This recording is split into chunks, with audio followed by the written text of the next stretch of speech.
안녕하세요. 오늘은 위너스북에서 출판한 투자를 위한 투자라는 책을 읽고 리뷰해 보는 시간을 가져봅니다.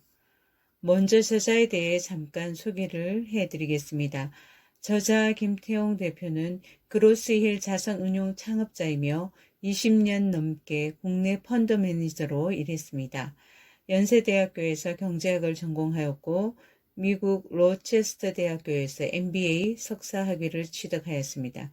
현재는 자산운용사를 운영하는 대표로 매일경제TV 등 경제 관련 매체에 출연하며 개인 투자자들과 소통을 하고 있습니다.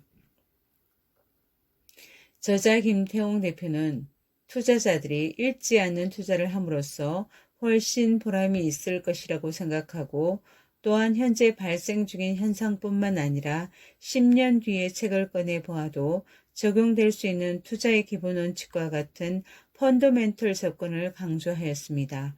투자자의 심리적인 부분도 매우 중요하기 때문에 성공 가능성을 높일 수 있는 투자자의 자세, 투자의 사고법과 같은 내용을 이 책에 담고 있습니다. 2년 전만 하더라도 동학개미니, 서학개미니 하면서 주식시장에 입문하는 개미 투자자가 늘어났었습니다. 그중 학생 때부터 투자를 하는 젊은 투자자가 많이 늘었는데 이는 매우 긍정적인 현상이라고 할 수 있을 것입니다. 투자에 있어서 복리효과가 크다는 건 매우 잘 알려져 있습니다.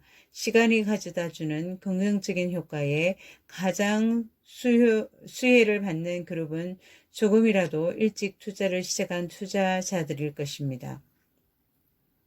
주식할 때는 인간 본능에 역행하라. 필자는 주식 투자를 하다 보면 올바른 투자를 방해하는 여러 가지 어려움이 존재한다라고 말하고 있습니다. 예를 들면 혼란스럽게 너무 많은 투자 정보가 존재하기도 하며 분명 기다리던 좋은 뉴스가 나왔는데 바로 주가가 하락하기도 합니다. 또한 주식시장은 늘 변동성이 커서 참여자들이 차분하게 투자하고 싶어도 많은 유혹이 있습니다. 수익이 나서 팔면 주가가 더 올라가서 사람의 마음을 흔들어 놓고 안 팔고 버티다 보면 다시 떨어져 후회도 했을 것입니다. 이는 필자를 포함한 모든 주식 투자자들이 한 번쯤 경험해 봤을 법한 피할 수 없는 주식 투자의 속성입니다. 따라서 주식 투자에 참여할 때는 순례 여행을 떠나는 사람처럼 굳은 마음가짐이 필요합니다. 그렇다면 기본적으로 필요한 마음가짐이 무엇일까요? 한번 알아보기로 하겠습니다.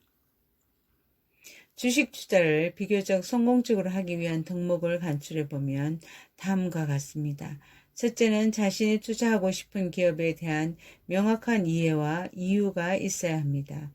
주변인이 추천하는 종목의 몇 가지 정보만 듣고 주식을 산다면 언제 팔아야 할지 기준이 없어서 정보를 제공한 사람에게 의존할 수밖에 없습니다.